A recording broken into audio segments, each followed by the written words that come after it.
आकाश, छोड़ो मुझे। आज शादी है मेरी और तुम मेरे फोटोग्राफर हो। फोटोग्राफर को धक्का देते हुए दुल्हन के रूप में सजी मेघना ने अपने आप को संभाला। तो क्या हुआ? मुझे भी पता है तुम उस चोमू से प्यार नहीं करती। ये सिर्फ दिखावा है, मुझे पता है। अच्छा, तुम्हें सब पता है? जानते ही क्या हो तुम मेरे बारे में? अभी 2 दिन पहले ही तो मिले हो प्री वेडिंग फोटोशूट में। बड़े आए दिखावा है। हाँ। अच्छा, अगर झूठ है तो बताओ, प्री वेडिंग के बाद मुझे ढूंढते हुए क्यों आई थी मेरे रिजॉर्ट पे फोटो देखने के बहाने? और कल रात उस हवेली में मिस्टर विक्रम सेठ। आकाश, चुप हो जाओ, मुझे नहीं सुनना कुछ भी।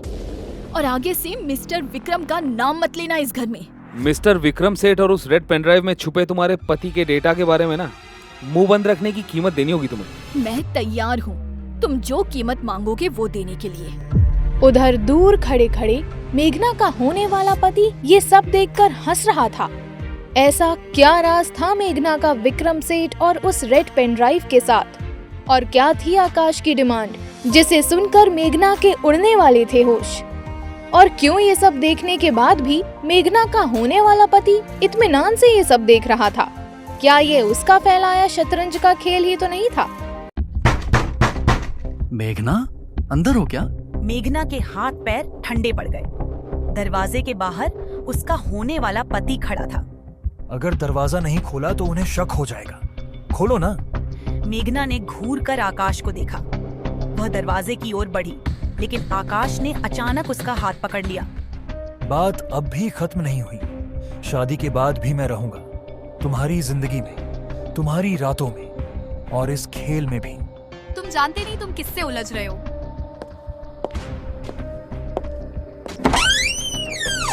सब ठीक है? गौतम की नजरें सीधे मेघना के गले पर गई, जहां आकाश की उंगलियों के हल्के निशान थे।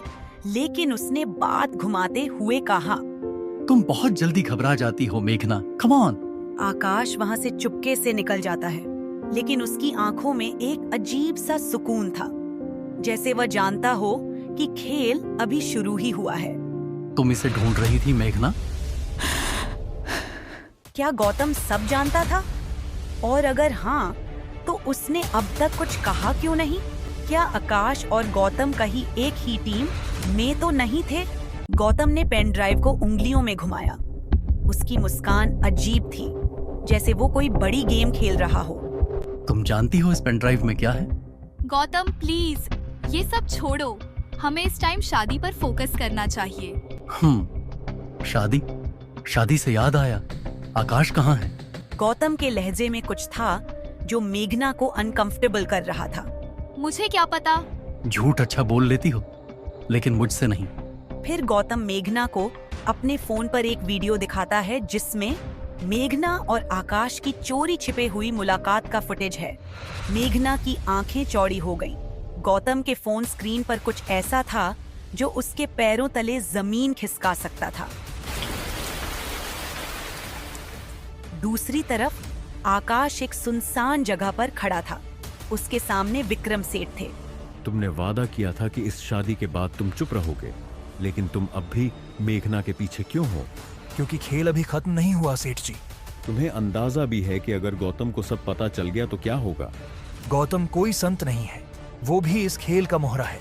और अब वक्त आ गया है कि असली राजा सामने आए। एक दूसरी कार आकर रुकी। उसमें से कोई बाहर निकला, कोई ऐसा जिसे देखकर आकाश के चेहरे की रंगत उड़ गई। गाड़ी से एक महिला उतरी। लंबे सुनहरे बाल, आंखों में अजीब सी शार्पनेस। जेसिका। आकाश उसे देखकर चौंक गया। वो विक्रम के पास गई और उसने विक्रम से कहा, टेक मी टू योर हवेली। आकाश के चेहरे पर सवाल थे। जेसिका का यहाँ आना कोई साधारण बात नहीं थी। वह जर्मनी के एक कुख्यात कार्टेल की ऑपरेटर थी। लेकिन सवाल ये था, वह यहाँ क्यों आई थी? और सबसे बड़ा झटका तो यह था कि उसे हवेली का रास्ता पहले से पता था।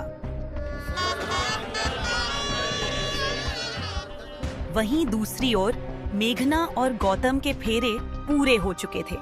रिश्तेदारों की भीड़ के बीच मेघना के भीतर एक अजीब सा सन्नाटा था।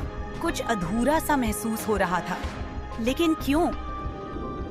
वहाँ से निकलकर मेघना अपने कमरे में चली गई। उसके हाथों में फोन था, उसकी उंगलियां कांप रही थीं। आकाश के साथ जो भी था वो खत्म। अब मुझे सिर्फ अपने पति के बारे में सोचना है। I want to be loyal to Gautam. एक झटके में उसने अपने फोन से आकाश का नंबर और सभी मैसेज डिलीट कर दिए। ये उसका नया जीवन शुरू करने का डिसीजन था। गौतम कमरे में दाखिल हुआ। वह चुपचाप दरवाजे के पास खड़ा रहा, अंधेरे में बस उसे देखता रहा। गौतम, क्या सोच रही हो? असल में मुझे तुमसे कुछ कहना है। हाँ, बताओ। दरअसल मैंने तुम्हें धोखा दिया है। मेघना मन ही मन डर रही थी कि गौतम इस चीज पे कैसे रिएक्ट करेगा। उसे पता था कि गौतम ने उसे आकाश के साथ उस कमरे में देख लिया था। धोखा? Baby are you okay? Gautam का ये रिएक्शन देखकर मेघना शॉक्ड रह गई। गौतम बहुत अलग तरीके से बिहेव कर रहा था। ये अजीब क्यों लग रहा है? ये गौतम ही है ना? गौतम धीरे धीरे बिस्तर के करीब आया। उसकी चाल, उसकी मौजूदगी, सब कुछ हल्का सा अलग था। गौतम ने अपनी शेरवानी निकाली। मेघना की नजर उसकी गर्दन के पास चली गई। वो बर्थ मार्क कहाँ गया? गौतम, तुम्हारा निशान? ट्रीटमेंट करवा लिया। तुम्हें पसंद नहीं था, याद है? गौतम का जवाब अजीब था। वह बहुत नेचुरल बात कर रहा था। क्या मैं ज्यादा सोच रही हूँ या फिर ये सच में वही आदमी नहीं है जिससे मैंने शादी की? वहीं दूसरी ओर हवेली के विशाल दरवाजों के आगे एक काली गाड़ी आकर रुकी। विक्रम सेठ पहले उतरा और फिर जेसिका। दोनों हवेली में जाने लगे। जैसे ही जेसिका अंदर दाखिल हुई, पारंपरिक राजस्थानी तरीकों से उसका स्वागत किया। ढोल नगाड़ों की हल्की ध्वनि हवेली के गलियारों में गूंज रही थी, लेकिन जेसिका का ध्यान किसी और चीज पर था। अचानक एक कठपुतली नचाने वाला आदमी जेसिका के करीब आया। उसकी रंग बिरंगी पोशाक में से एक छोटी सी चिट निकालकर जेसिका की ओर बढ़ा दी। Work done, 4th February. Jessica के चेहरे पर हल्की मुस्कान आई, लेकिन उसकी आंखें सख्त हो गईं। उसने चिट को मोड़ा और अपनी जेब में रख लिया। हवेली में रहस्य गहराने लगा था।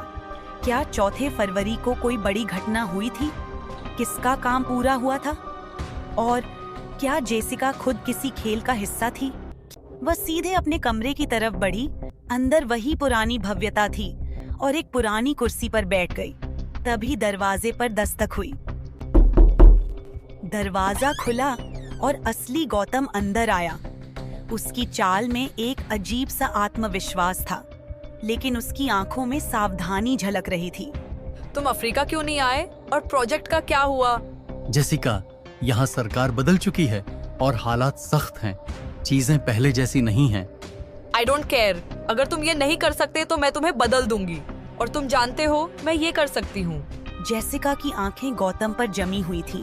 गौतम ने एक पल के लिए उसकी आंखों में झांका, फिर हल्की मुस्कान दी और फिर जेसिका ने अपनी जेब से वो चिट निकालकर गौतम को दे दी। वहीं दूर कमरे के बाहर आकाश ने किसी को फोन मिलाया। उसने गहरी आवाज में कहा, वक्त आ गया है अब अपनी असली गेम खेलने का।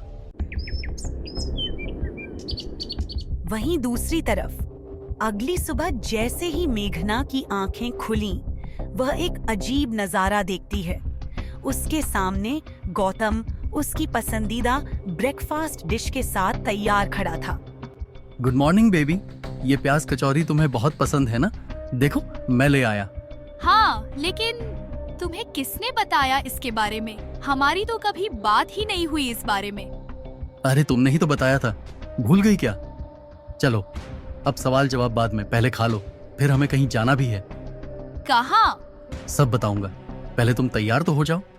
देखो गौतम, मुझे तुमसे कुछ बात करनी है। सब बातें होंगी, लेकिन पहले तुम तैयार हो जाओ। मेघना ने धीरे धीरे सिर हिलाया और उठकर जाने लगी, लेकिन उसके दिमाग में अब कई सवाल थे। यहाँ कुछ तो गड़बड़ है। यह गौतम नहीं हो सकता। मैं जानती हूँ गौतम को, लेकिन यह कुछ अलग है। यहाँ कुछ गड़बड़ है और मुझे इसका सच पता लगाना होगा। क्या होगा आगे, जानने के लिए देखते रहिए कॉम्प्रोमाइज्ड मैरिज सिर्फ ड्रामेबाज पर।